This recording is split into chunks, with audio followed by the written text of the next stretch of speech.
steadfast in our commitment in delivering local news that matters, stories that inspire, enriching the lives of Filipinos in Central and Eastern Visayas, in the Philippines and across the globe. This is your GMA Regional TV, kapuso ng bawat Pilipino.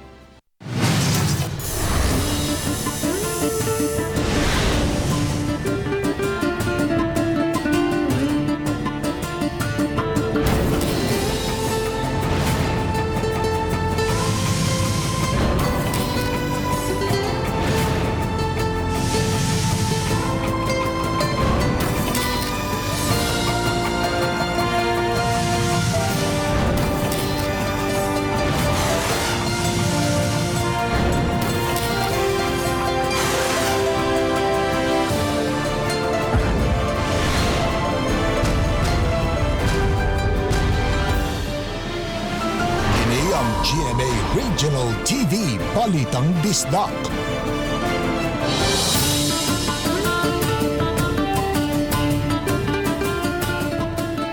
Mayong hapon na kining inyong GMA Regional TV Balitang Bisdak. Ang bugtong kasaligan, kasandigan o karangpan sa mga Bisaya. Ako si Bobby Nolsaro. Nga maghatod sa labing dakog mga nagunang balita nga mahinungdanon sa Central ug Eastern Visayas. Ako si Alan Domingo. Ako si Cecil Kibod Castro, live sa GMA Complex sa Dakbayan sa Sugbo.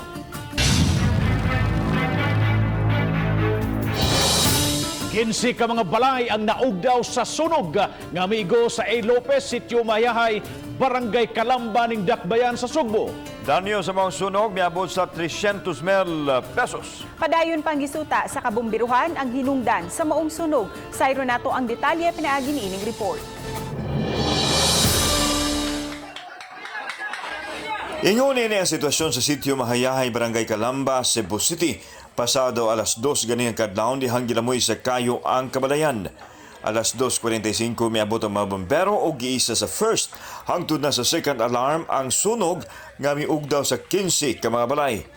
Napaong ang sunog alas 3:32 na sa kadlawon og nakamugna og danyos nga maabot sa 300,000 pesos.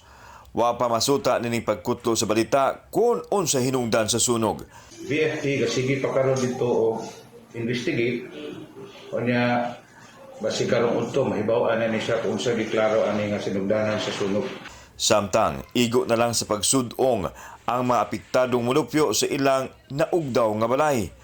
Ang uban namasin kung aduna pay mapunit o mapuslan nga mga butang. Hinoon, makabalik ra kuno sila sa pagtukod sa ilahang panimay sa dapit matud sa barangay kapitan. Nanghatag usab ang barangay og mga pack of goods sa mga nasunugan. Ato nang gi-distribute, ako na lang nang gi-prepare gani diha sa kuha mga staff. Karong adlaw ato nang buhian. Kanya I hope the city will also provide pack meals. Kauban si Cleofer Lumayag, ako si Alan Domingo. Balitang Bisdak.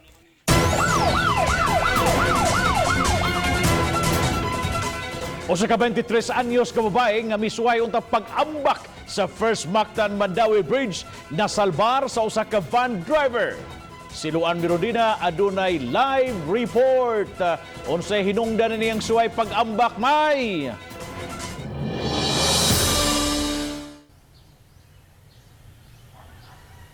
Bob, family problem ang gitumbok nga hinungdan sa suway nga pag-ambak ug tungod sa kaabtik ug way pagduha-duha sa usa ka van driver nga naagilang sa dapit nasalbar niini ang kinabuhi sa usa ka 23 anyos nga dalaga.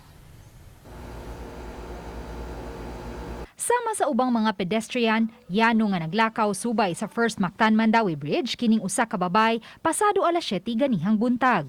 Apan nabantayan sa CCTV nga inay mulahos padulhog sa dakbayan sa Lapu-Lapu, may balik kini sa agi ug mabantayang naghunong-hunong ug mitambo sa railing sa taytayan.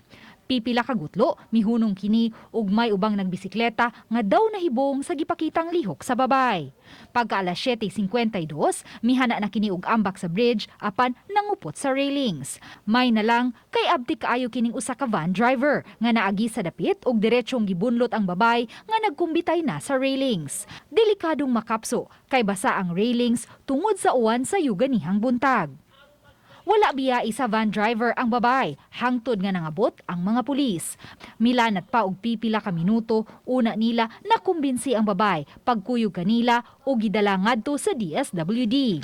Matod ni Annabeth Quizon, pangu sa DSWD Lapu-Lapu City, nga may gihambin nga suliran sa pamilya ang dalaga nga taga Talamban, Cebu City ug sukad pa kagabi kini naglibot-libot sa dakbayan sa Lapu-Lapu. As our immediate intervention, counseling man gyud dayon ang atong mahimo.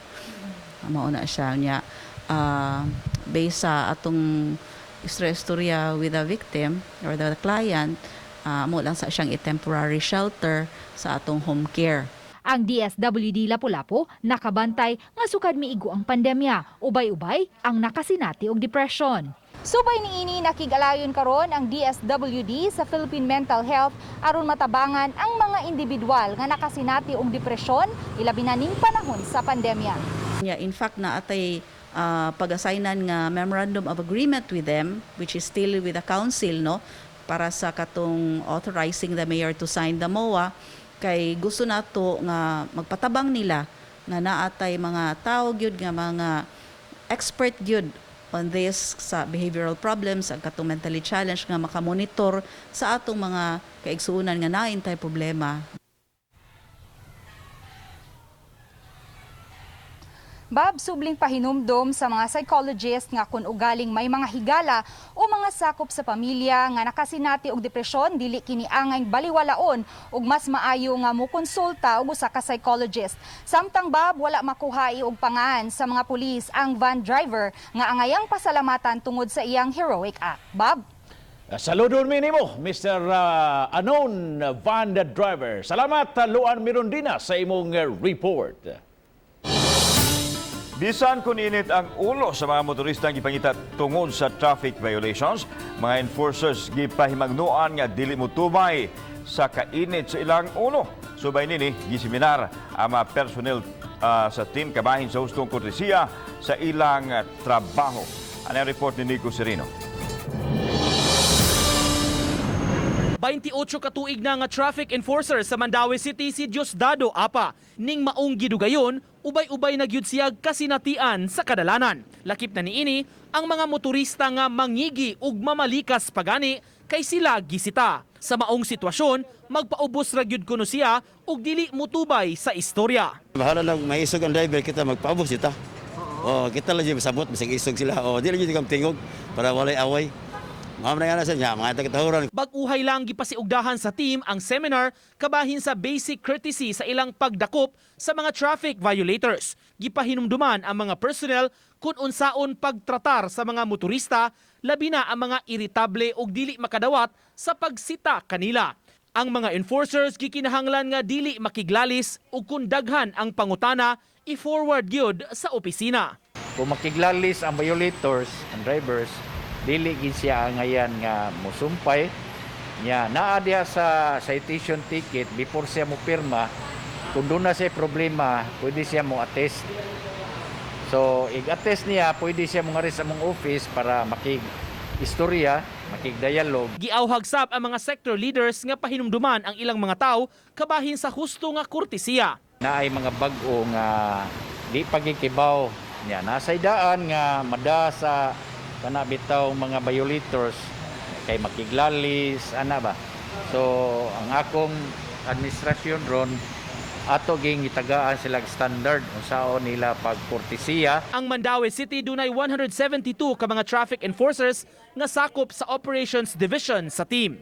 Uban ni Godfrey Relien, Nico Sereno, Balitang Bisdak. Ang araw ng kagitingan gisaulog sa kapulisan sa Dakbayan sa Talisay pinaagi sa pagpahigayon og robbery hostage-taking simulation exercise sa usa ka dakong establishmento sa Barangay Bulacau sa Dakbayan sa Talisay. Ang detalye sa report ni Femery Dumabo.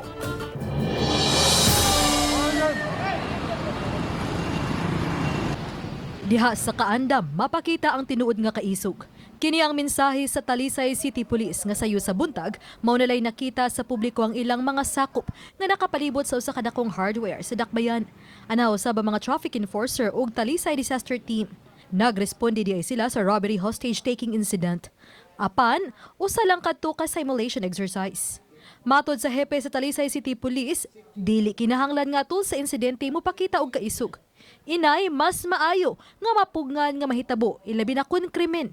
Reflect sa atong kaisog batok sa mga illegal drugs, terrorism. So, diri sa Talisay, we are always standing up to defend the city from all lawless elements. We have a very supportive community. Dugang ni Pilari nga ilan ang himuon nga binuwang kalihukan ang nagkadiyang CIMEX aron mas mabansay sa kaandam ug kaabtik ang mga responding authorities ug mga security officer sa establishmento. Nabantayan nga to sa summer vacation, mugara usab ang mga kawatan ug uban pang mga responsable sa krimen. Kung naa magali gyoy mga mahitabo nga toward, we are ready operationally. So this would also serve a warning to those who are planning to disrupt the peace nga sa Talisay. We are ready and we will make sure that you'll get arrested. Uban ni Philip Patricio ug Rod Prado. Ako si Fe Marie Dumabok.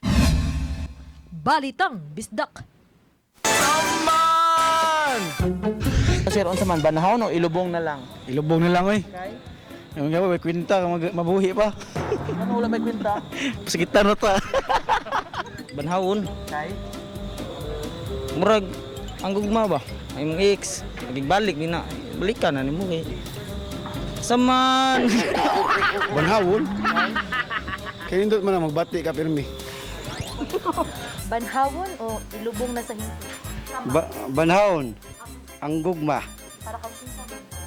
Para sa umaabot na kong gugma. Dili ka maglubong. Wala na ako mausong lubong. Kaya gilubong bitad ako, nabanhaw man. Kisa akong higog, ilubong lang ako sa hingpit. Walang ko na mahimo. Saman!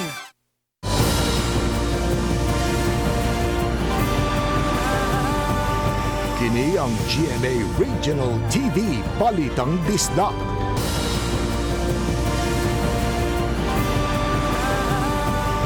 Kini ang GMA Regional TV Balitang Bisdak. Mga medical health professionals nga wa na mag-practice silang profesyon o expired na ilang mga licenses misuway unta pagpabakuna batok sa COVID-19 sa Cebu City. Apan gibalibaran una kay dili pa sila maisip nga mga frontliners. Ano ang report? Gibutyag ni Dr. Jeffrey Ibones, ang Cebu City Health Officer nga dunay mga medical professional nga gustong magpabakuna batok sa COVID-19 apan dili una nila ma-accommodate. Kinigumikan kay dugay naman nga nag-expire ang ilang lisensya nga nagpasabot nga wa na sila mag-practice sa ilahang pagka-frontliners. Adto na gani nag-shift na sa pagnegosyo. Gipasabot ni Dr. Ibones nga gisiguro nila ang mga health frontliners nga kasamtangang nakigbatok sa COVID-19 pinaagi sa pag-atiman sa mga pasyente o katong exposed matag adlaw sa virus subay sa linya sa ilahang trabaho. Wa man tamingon nga di sila pwede. Dili lang sa sila priority at this time. Dili sila ingon ato ginang klarohon kay mingon ta og gibalibaran nato dili na gid sila karon lang panahon na namang gutay prioritization. Samtang nagpadayon gihapon karong adlaw bisan holiday ang vaccine rollout. Hinoon ugma og sa adlawng Domingo walay pagpamakuna o mubalik na sa Lunes. Gitinguha sa COVID Vaccine Board nga makabot nila ang ilahang target. Sa pagkakaron, aduna na 70% ang mga nabakunahan. Ang ato ang Department of Health ni buhat og letter nga nihangyo or nihatag og kuan sa ato mga eksperto nga pwede ba ang Sinovac ma-inject sa atong senior citizen. Kauban si Cleofer Lumayag, ako si Alan Domingo. Balitang Bisdak.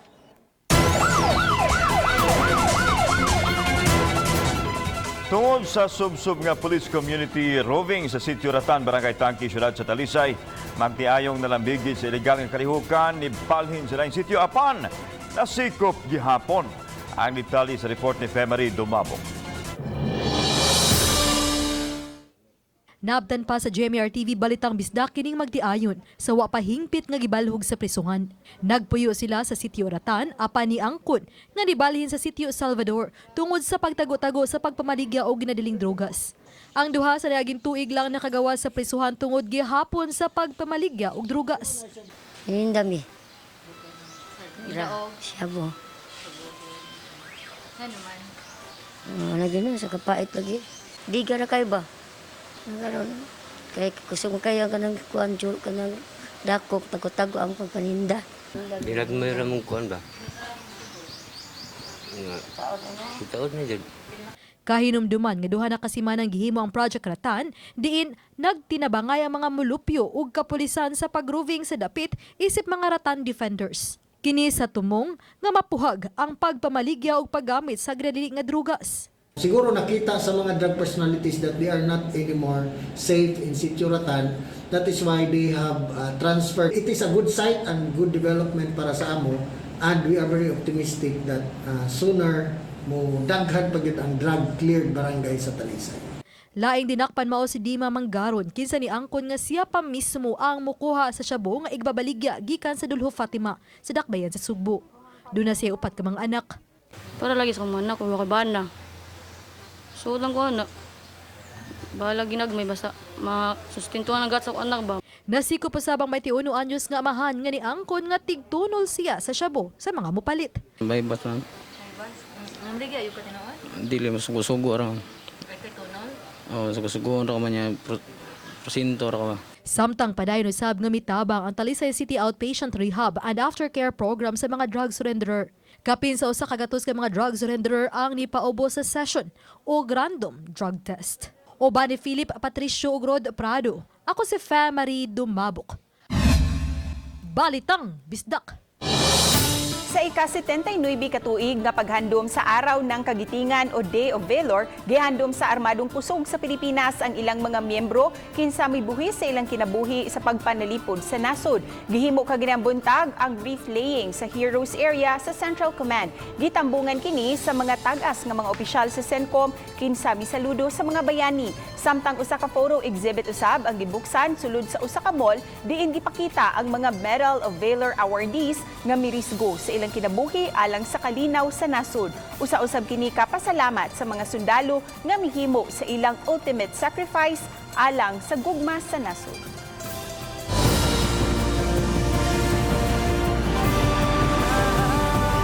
Kini ang GMA Regional TV Balitang Bisdak.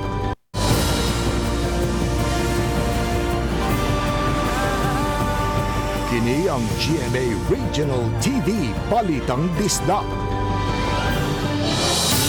Bisan kung holiday karon, gipadayon gihapon sa mga personal sa Mandaue City Disaster Office ang training aron mabansay sila sa mga bulahatonon kung may mga emergency. Ang report ni Nico Serino.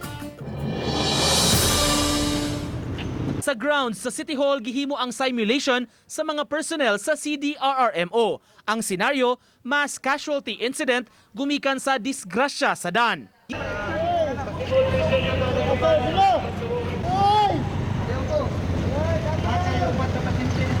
Isukod ang katakos sa mga personnel pagresponde sa ingon-aning mga panghitabo. Ang una nilang nahibaw-an nga usara ang biktima sa exercise apan ubay-ubay di ay kini maong gisusi ang ilang kahibaw. Every weekend natay mga target nga mga disasters nga pwede praktisan. So last week atong mga disaster sa for example na ay high angle rescue. So karon si manaha extrication. So natay motor vehicular accident. Aron makuha ang napiit nga biktima sa ilawom sa sakyanan, migamit pa sila og pneumatic jack aron mas dali kini nga maisa. Sa maong exercise gisukod ang kapaspas sa mga personnel pagresponde sa kinatibuk-ang alarma. Sa disaster, we should not be complacent. Sa itong mga laks, kay maskin saon na ito, kibawat sa ito pang buhaton tanan, in every disaster, there are different scenarios, na mga variables. So, mo nang ato gining ibansay-bansay na. Lakip sa gitrain kaganiha ang mga bag-ong CDRRMO personnel. Pipila kanila mga nurses nga nagsilbing contact tracer kaniadto apan napupos na ang kontrata. Uban ni Godfrey Relien, Nico Sereno, Balitang Bisdak. Gatusan ka mga LPG refilled butane canisters ang nasakmit sa pagpangrunda sa Regional Intelligence Division 7 uban sa City Intelligence Branch sa Lapu-Lapu City o kadakuan sa Department of Energy. Gikan ang mga butane canister sa usa gitumbok nga illegal refilling station sa Sitio Kasanta, Barangay Mactan, Dakbayan sa Lapu-Lapu. Lapkip sa mga nasakmit ang 28 katag 50 kilos nga LPG tanks, 8 ka mga machine nga gamit sa pag-refill og 75 ka mga canister nga wa pa isulod. Gikanahong napakyas ang naasong establishmento pagpakita og permit to operate.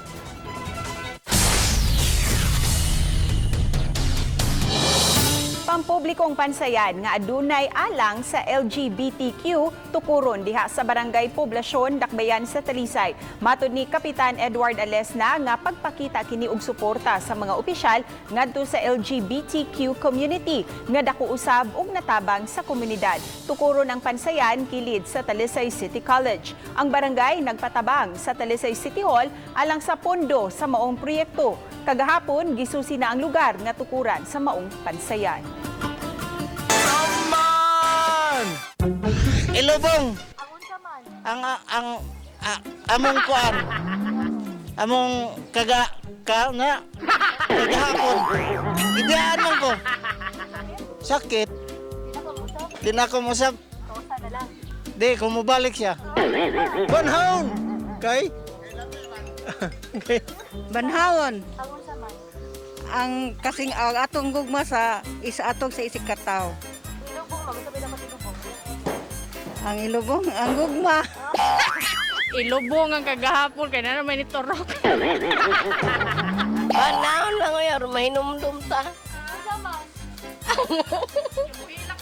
Ang kagahapon. Angon sa man. Kagahapon. Dili ay kaya kanang nag-usab naman ta sa itong kinabuhi, nagbag-o na.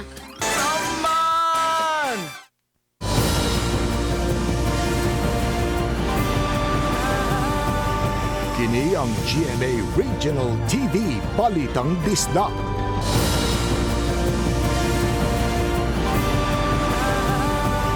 Kini ang GMA Regional TV Balitang Disda. Bisan pa man kung girelax na o gipaluagan na sa lalawigan sa Sugbo o sa Dakbayan sa Lapu-Lapu ang mga rekisitos alang sa mga domestic travelers apan way nakitang pagsaka sa gidaghanon sa mga domestic tourists nga mibisita dinhi sa Sugbo atol sa Semana Santa. Si Luan Mirondina sa report. Gilauman untang musaka ang gidaghanon sa mga domestic travelers nga mobisita sa Sugbo atol sa Semana Santa kay wala na gihimong rekisito ang negative RT-PCR test result. Apan matod sa pangu sa Airline Marketing and Tourism Development sa Mactan Cebu International Airport, Lisa Ines Librodo, nga posibleng ang pagbutang og balik sa NCR Plus sa ECQ classification status sa wala pa ang Semana Santa mao ang hinungdan nga walay pag-irog sa gidaghanon sa mga domestic travelers. Matud ni Librodo, sa wala pa ang pandemya, sagad sa mga domestic tourist nga mobisita sa Sugbo, gikan sa kauluhan. I can safely say that 70% to 75% of our traffic going to Cebu, of course, when I say Cebu, that's Cebu, the entire Cebu province, and the Tri-Cities, that's really coming from NCR. Wala hinuoy na bantayan nga pagkunhod sa mga domestic travelers nga misulod og gawas sa Sugbo. Dugang ni Librodo, bisan pa man sa pagbutang sa NCR Plus sa ECQ, apan way na dawat ang Mactan Cebu International Airport nga pahibaw gikan sa tulo ka mga Filipino carriers nga giminosa nila ang gidaghanon sa ilang mga biyahe paingon og paggawas sa Sugbo. Pabiling anaa sa 1,000 ngadto sa 2,000 ang mga domestic travelers nga mosulod og gawas sa tugpahanan sa Mactan matag adlaw. I think that's because the ECQ announcement was made prior to the start of the Holy Week holidays. Uban ni Marlon Melgazo, Luan Mirondina, Balitang Bisda. Sa Eastern Visayas, ang Tacloban City mo require na karon og negatibong COVID test result sa mga mopaingon sa ilang lugar gikan sa mga high-risk areas. Sa usa ka press conference, si Mayor Alfred Romualdez may pasabot sa kabag-uhan nga ilang ipatuman. May issue siya og executive order kabahin nini. Matod sa mayor, paglikay kini nga makasinati ang takluban sa nasinating Sword Squad pagsaka sa mga kaso sa COVID-19 dito sa National Capital Region. Ang magikan sa Manila o ubang high-risk areas nga maadto sa takluban pangayuan na og negative RT-PCR test result og mga dokumento. Awag sa mayor nga sa taga-Tacloban nga magbantay kung adunay maabot nga gikan sa high-risk nga mga dapit. Sa pakisayod sa RTV Balitang Bisdak sa Tourism Office na sayran nga gawa sa NCR lakip usab sa pangayuan sa negative swab PCR test ang gikan sa Sugbo nga mupuyo sa Tacloban. Gitataw sa mayor nga kinahanglan nga balansihon ang ekonomiya ug panglawas sa mga tao sa ipatumang lakang. Gilakdang sukad kagayang buntag ang Tagbilaran City Police Station sa Bohol. Human nagpositibo ang mga personnel ni ini. Matud ni Tagbilaran City Mayor Baba Yap, 7 ka mga pulis ang nagpositibo sa COVID-19. Nakalakdan usab apil ang City Traffic Management Office nga adunay 6 ka mga kawani nga nagpositibo sa virus. Ang mga nagpositibong pulis ana-ana sa isolation center. Ang ubang mga pulis nga ilang nahimamat di quarantine karon sa police station hangtod adunay mugawas nga negative result. Ang Tagbilaran City sa pagkakaroon adunay 26 ka mga active COVID-19 cases ug 2 ang namatay.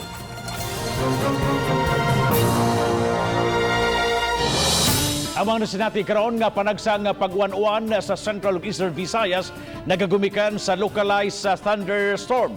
Matod sa Pag-asa Visayas nga padayon kini nga masinati hangtod sa weekend.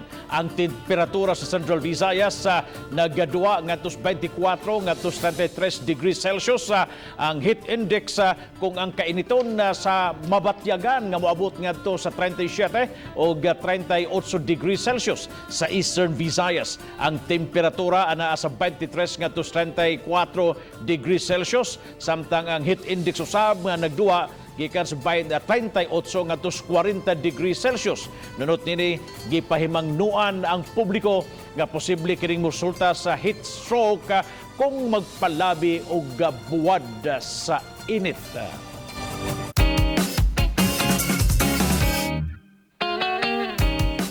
Kay Biyernes og Piyesta Opisyal karon mga kapuso, food trip una ta. Atong tilawan kining gipasigarbong specialty sa Hilongos, Leyte nga pinangita dili lang sa mga lumad kundi sa mga biyahedor usab.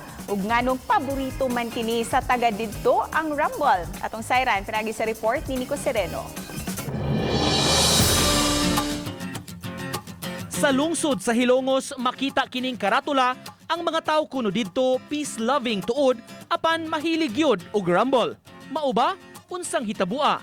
Kini ang among gipakisayran sa among pagsuroy sa dapit. Sa sentro sa lungsod, naglaray ang mga painitan. Susama sila og dalit sa mga customers, waylain pa kundili ang rumble. Matod ni Ginang Marivic, kaniadto puto og sikwati ragyod ang ilang baligya. Apan dunay nakaidiya kung unsa kahag sa gulon ang puto, sikwate, ingon man munggos. Dinhi na nataw ang gitawag nila nga rumble.